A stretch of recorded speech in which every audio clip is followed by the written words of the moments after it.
Can you tell us your name and a little bit about yourself? My name is Leonard Lawrence of Port Talbot. Anything you ask me, and I'm telling you, or I will tell you. I don't tell you what other people do, I tell you what I did. I'm now 80, I will be 82 now in July. I tell you what I did, not what others do. Or, in other words, I tell you what others do to me, but not what I do to them.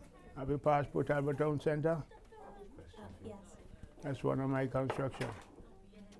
When I say my construction, I take most of the responsibility in building it. I was sent there to do the building work because I was a general foreman. Down on the Towie River here, 1961, I was doing the bridge there.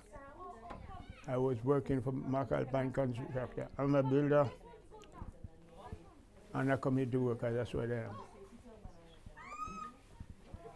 What was the reason you came here?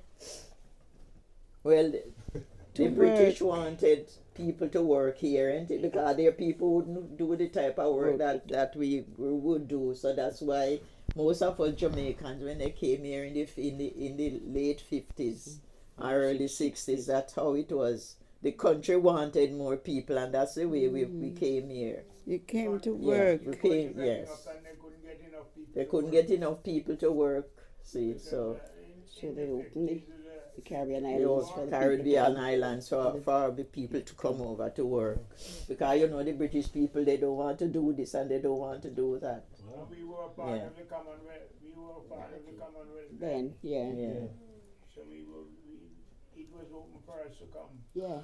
But yet, when we came, we didn't they did not differentiate in any word. you know, a lot of them, even now there is prejudice. Yeah. Even now there, and that will never die out. No, and we do Just because the anything. color of our skin, Yes. it will never die out. And we do all the work because we're so accustomed to work in the West Indies for a living that when we came here, we did whatever work was there for us to do.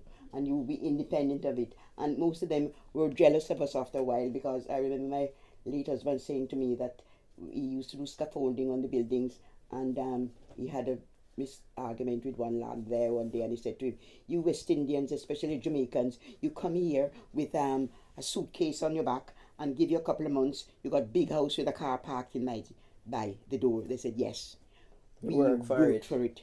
We worked for it. We didn't sit down and wait for the dole or to give us something. We get out and work in all weathers." So this is the island of Jamaica, and Jamaica is an island in the Caribbean or in the West Indies. And do you know anything at all about Jamaica? It was discovered by Christopher Columbus shortly after he discovered America. And Christopher Columbus was a Portuguese sea captain who was sponsored to go on his travels by the Spanish king and queen at the time. And when he got to Jamaica, he thought it was another part of India. So that's why it's called the West Indies, whereas India is in the east. This is the West Indies. So this is Jamaica. It's got 3 counties: Cornwall, Middlesex and Surrey, which are British names. So a lot of our places are British names. And the place that Christopher Columbus landed was called Discovery Bay.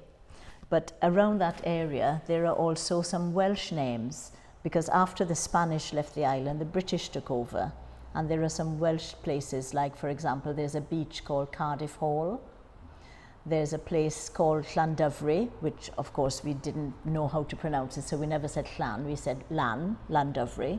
And there are other places with British names. So that's the island of Jamaica. It's roughly about the size of Wales. What job did you have? We all work in hospital. Do you still work, or are you retired? You're retired now, then. Retired now. For that. Our days are What was life nursing like is gone. working? Huh? And what was life, what was it like working? Well, in the beginning it was a bit hard and we couldn't understand some of the things, and they turned their nose up at us. But after a while, you get used to it and you get, what to expect, and you just fit in, and do what you can, and said, I'm not putting up with that. I used to be, No, I'm not putting up with that. I'm just another human being like yourself, and if you're going to carry on like that, I'm going to report you. So I learned my job as much as I could, and when they start messing me around, I said, you can stop there. I'm not putting up with it. And I walk off, and then I go and report it to the nurse in charge. But whatever I do, I made myself what I could say now, of getting to do it to the best of my ability. That if anything there was wrong, they can't come and point a finger and say, Hall, you didn't do it well, or you didn't do it that way. I tried to practice what I was taught in the classroom. We have 2 girls, 2 daughters, and we have 4 granddaughters. So I met my husband in 1973, and we got married in 1975. 42 years. Pass that one. See. Huh? Yes, I arrived in 72, and we met in the Christmas of 73. Have you been to Africa or Jamaica before? No, I've never been out of the country. It's a big learning curve. A good learning curve, yes. But when you think about it, if she hadn't applied for that job, we would never have met, and future, the children wouldn't have been born, the grandchildren wouldn't have been born. How things have changed, because she just decided to apply for that job. Yeah, because I was working with the parish council in Kingston. Oh, not sure that one. So that's one of the early photos of Rob and me. Very, very early. But I couldn't get used to the language or the way of speaking, because we spoke plain English or patois, whatever we call it, but they were here English, and then a bit of Welsh dropped in at the same time, and I thought, what are they talking about, But my children asked me, because although the national language is English, and everybody speaks English, there is a patois. And the children keep asking me to speak some patois, but having been here so long, I've forgotten a lot of it. No, because it was our native language. In Jamaica, it's all English. Yes, it's our native language.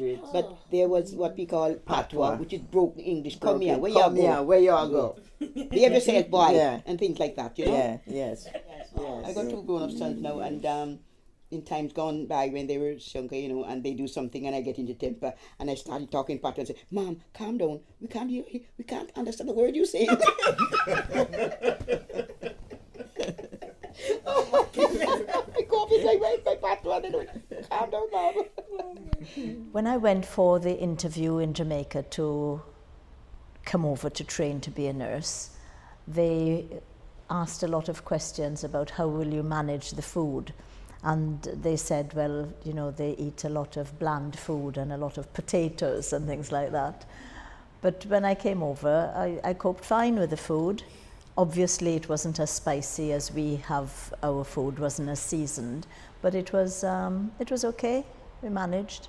I was among other overseas students, so we used to, because we lived in the nurses' home, we used to cook our own food. And therefore there were people there from other parts of the West Indies, Africa, Malaysia and Mauritius, and they were cooking. We were all cooking in the same small kitchen in the nurses' home, so we learned from each other, so we picked up bits from other cultures as well. The food. Yeah. Oh, no completely food. different. No Oh, food. Completely Only different. potatoes, ain't Only it? potatoes. Only potato. And when I started here first, and I was working in the hospital, and every time we go for meal, and I did, I started crying, not potato again, not potato again. And Potato and veg. The elderly used to me. She said, well, you left your son eat sunshine to come here. It's your fault. Not potato again.